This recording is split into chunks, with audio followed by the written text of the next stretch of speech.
Halo teman-teman pejuang tugas akhir, pejuang skripsi, semangat 45-nya tetap dijaga. Untuk pejuang skripsi, pejuang tugas akhir yang masih sibuk menyusun proposal skripsi, biasanya dosen penguji atau dosen konsultan akan bertanya kepada calon mahasiswa tugas akhir, ini masalahnya apa? Kenapa Anda meneliti ini? Jadi pertanyaan ini sangat sering diutarakan oleh dosen, khususnya dosen penguji skripsi atau dosen konsultan. Maka jawaban yang paling mudah itu ya dari seorang mahasiswa tugas akhir.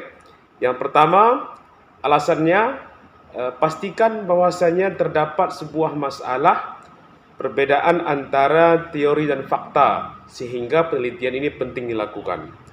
Yang kedua, penelitian ini penting dilakukan karena mengingat permasalahan ini sudah menjadi sebuah fenomena di masyarakat sehingga harus dicarikan solusi cerdasnya.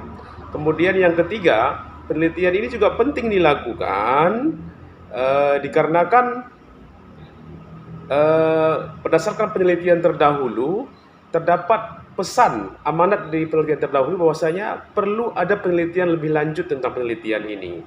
Jadi itu adalah beberapa alasan memilih skripsi ini.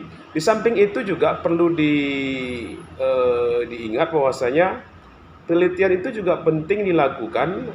Biasanya ya bisa ditambah dengan karena keterbatasan dana, sehingga kalau penelitian ini dilakukan masih bisa dikerjakan mengingat dananya yang masih bisa terjangkau juga bisa menjadi sebuah alasan penelitian.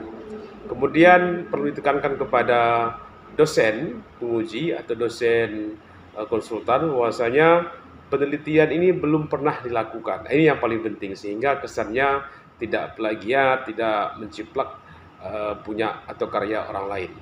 Ya, untuk pejuang skripsi sekian, semoga bisa menjadi bahan pertimbangan dan bisa menjadi dalil kenapa penelitian ini penting dilakukan.